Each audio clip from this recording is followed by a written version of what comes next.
Welcome to Pindar Poetry. We hope you learned something new. You're going to add rows now. Open Telegram, sign in, and search for the Rose bot. Once you locate at Miss Rose bot, tap Start to initialize the session.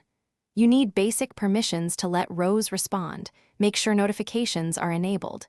If you plan to use Rose in groups, add her to the group and promote to admin so moderation commands will work. This gets you past setup and into live interaction quickly. Next, configure Rose to match your needs. Send /help to see commands and /settings to open the control panel. Once done, change the command prefix or language so commands feel natural for your group. Make sure to enable modules you need: moderation, welcome messages, filters, then customize thresholds for muting or banning. For automated tasks, fine-tune timers and response texts. This reduces false positives and keeps the chat smooth, while Rose handles routine and finally deploy and test everything.